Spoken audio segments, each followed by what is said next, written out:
Getting a cancer diagnosis is like having your identity stolen. On November 2nd of 2015, I found myself at Lenox Hill Hospital in New York City, facing my 14th surgery. It was cancer yet again. Peter had what he thought was a vibrant walk with the Lord for most of his life. Beginning in 2005, his journey with the cancer diagnosis was going to test his faith in more ways than he could have imagined. After his 14th surgery, the report from the lead doctor was bleak. The procedure had taken 9 hours, and the team of 3 surgeons had to remove multiple tumors and reconstruct his bladder pouch and ureters for the 3rd time. As he told me the news, he got up and left, and I felt hopeless at that point. I knew from my own research that this cancer had a 5% survival rate.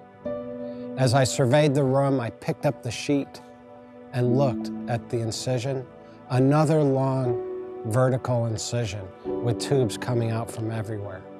And I said to myself, I can't do this anymore. I can't do it spiritually, emotionally, and physically. I was spent, exhausted. That was the worst night of my life. The next morning, Peter found his wife and oldest son at his bedside, and he broke down in despair. His son stayed with him for the next week, reading scripture and playing hymns. During this very dark time for Peter, his family, friends, and church leadership were praying for him. Yet, he was numb emotionally and spiritually. So it was a Saturday evening. I'm leaving the movie theater with my wife, and I just figured I'd text Pete, and I texted him and said, hey, how are you doing? And he texted me back and said, it's dark and getting darker. And I paused for a moment and said, well, maybe I should ask him if I should come in. But something prompted me, and I said, I'll see you in the morning. I'll be there. I got home, and I went upstairs to our 2nd floor bedroom. I got on my knees, and I just said, Lord, I have no clue. I am clueless of what to tell this man. You know, what do I do? And it was so clear the Lord said he needs to write. He needs to express what he's feeling. Bring him a journal. So I carry a lot of these. They're brand new, and I brought a journal exactly like this with the pen. Got up in the morning, drove into the city. He showed up the next morning and slapped a brand new journal on my chest. And I thought, what are you doing here? And what is this? Johnny D didn't stay long, but I put the journal aside. After about 4 days, I picked up the journal. The journal entries were raw and depressing at first.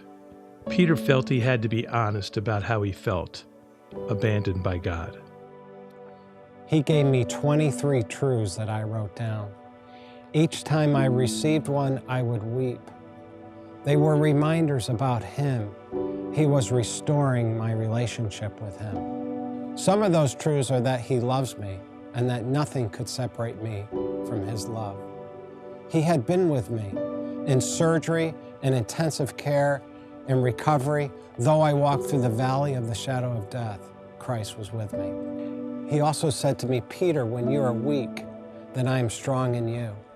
He also gave me an assurance of eternity with him, a certainty that when I pass from this earthly tent, I will be with him forever. One experience was Dr. Grasso sat right beside me in a chair, and Peter was on the table with his legs down. And Dr. Grasso came in to give us the bad news that his cancer had metastasized and he needed to get his house in order.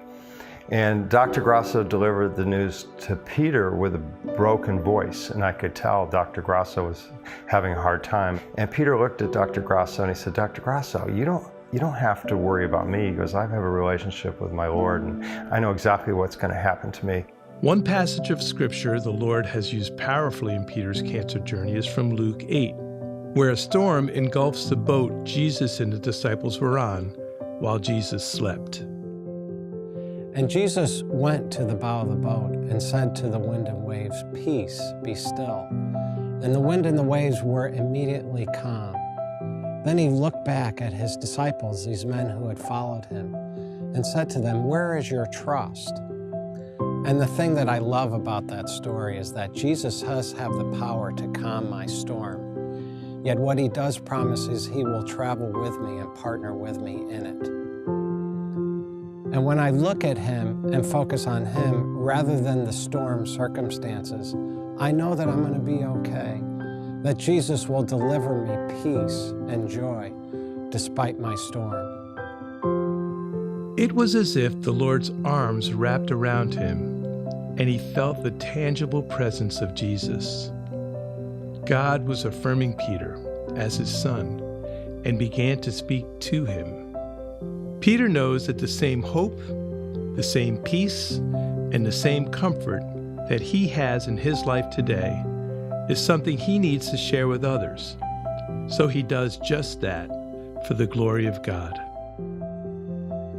It is a one day at a time journey. And it is the fact that Jesus Christ has been faithful to me, and I have to give testimony to that, because I wouldn't be telling the truth if I didn't say that every day that Jesus Christ has given me a tremendous amount of peace and joy, even in the midst of this journey. Here I sit after a 13-year cancer journey, in which last year my doctors were doubtful that I would survive. One of the purposes that I feel strongly about is to encourage others in their journeys with the same peace, hope, and comfort that I've received.